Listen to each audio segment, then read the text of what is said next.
Today, I want to give you all my most guarded muscle building secrets for free.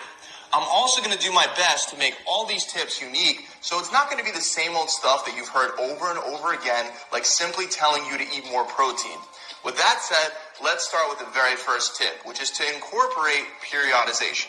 When done correctly, this is one of the most powerful things you can do to improve your muscular strength and size consistently. In a nutshell, periodization is the systematic breakdown of your training plan over the course of time, and it'll include micro, meso, and macro cycles, which will essentially break down your training plan into weeks, months, and years.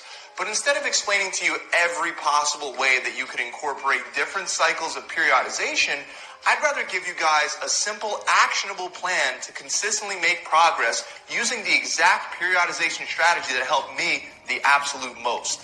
You're going to start by finding out what maximal weight load you can lift for each of your compound exercises for roughly 9 to 10 reps. This means that if you select a weight load that you could do for 11 reps, you should up that weight load. And the same thing goes vice versa. If you select a weight that's too heavy and you can only do it for 7 reps, then drop the weight. You're going to stick to this rep range for 2 to 3 weeks straight, and you're going to try to increase the weight that you're using over the course of these 2 to 3 weeks. Again, staying within that 9 to 10 rep range the whole time. After those 2 to 3 weeks are over, you're going to switch over to a rep range of roughly 5 to 7 reps. Again, find the maximum weight you could do for that rep range, which should obviously be higher in weight than what you were doing for the 9 to 10 reps.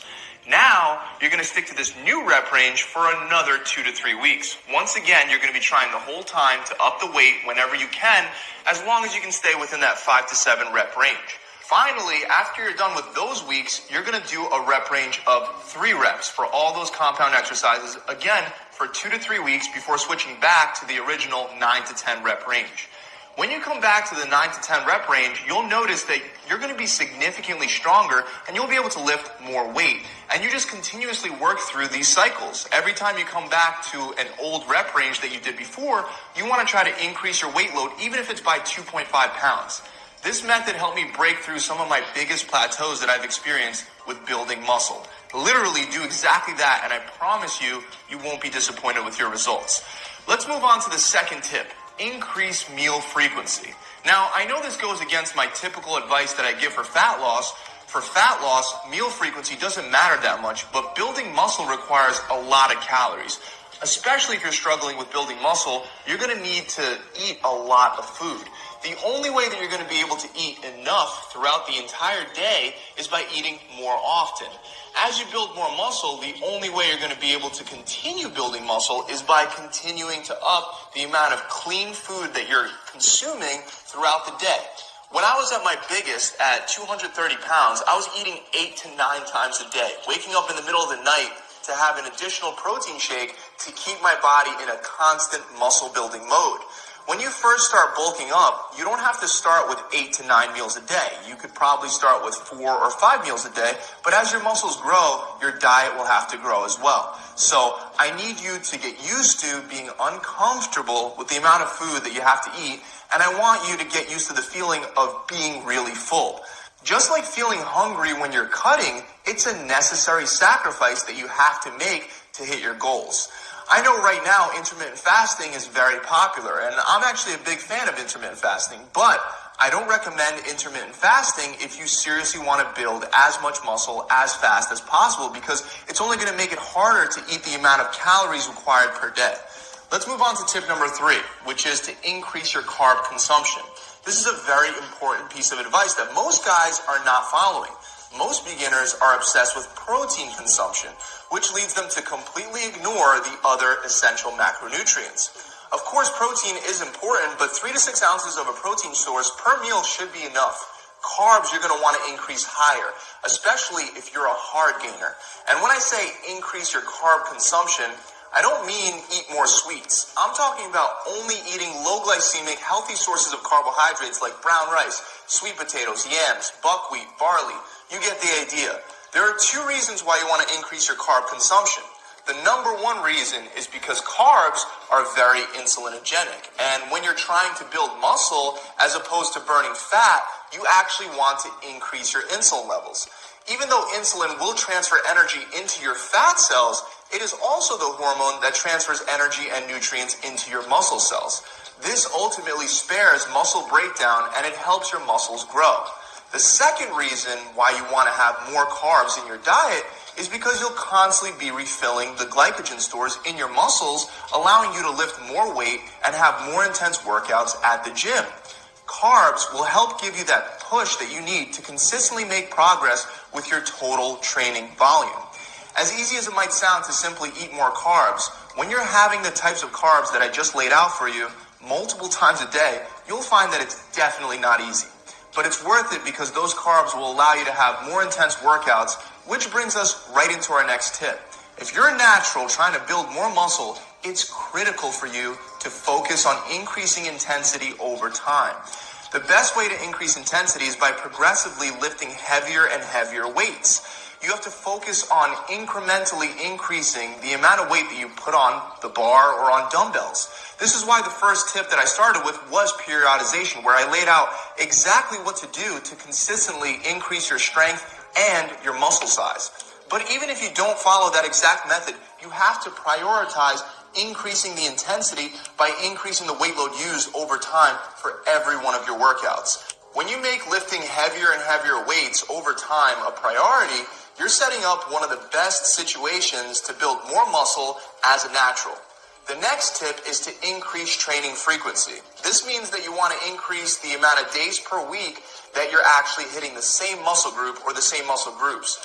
Of course, you want at least 48 hours of rest before hitting the same muscle group again, and some people need even more time for full recovery. However, you'll be able to double your volume by working your chest, for example, twice a week instead of just once a week.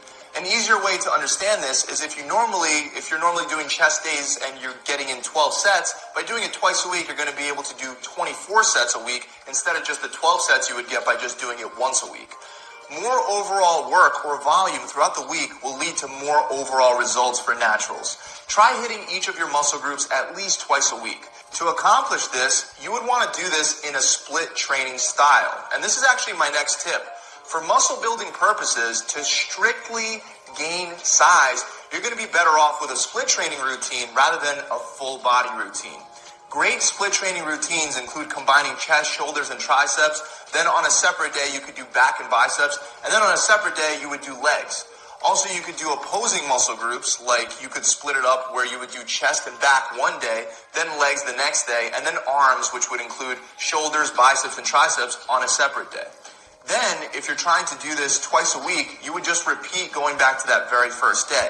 Split training is going to work better because you have more of an opportunity to focus in on one muscle group or on the muscle groups that you're trying to break down and completely break them down. And this is exactly why you're going to want to follow this next tip, which is to go right to the borderline of failure with every single set. Ideally, if you're working out very often, you don't want to fail on every one of your exercises. But on key compound lifts, the lifts that you're trying to get your strength up in, you want to spend at least a couple sets hitting failure.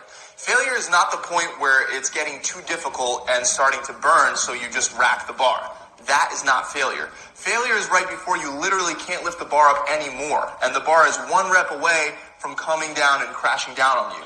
Obviously, do this safely, especially if you go to full out actual failure, you will want a spotter. Moving on, we have our 8th tip, which is to incorporate training styles like supersets and drop sets. A superset is when you do 2 exercises back-to-back with no break. And for muscle building purposes, you'll typically want to focus on the same muscle group for both of the exercises that you select. For example, if you're supersetting for chest, you might do a bench press and then immediately follow that up with a chest fly on the cross machine.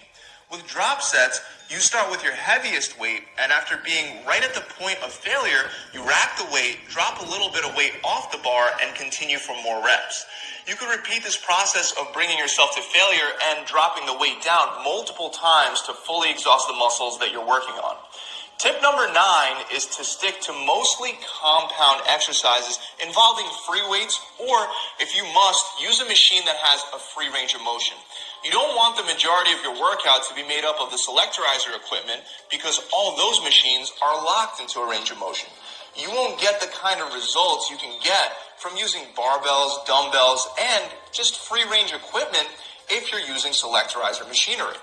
Of course, you can throw in a little bit of selectorizer equipment, but mostly just as a finisher towards the end of your workout after you've already broken down your muscles quite a bit. Hey guys, I really hope this video has helped you out. If you enjoyed it, make sure you subscribe to my channel.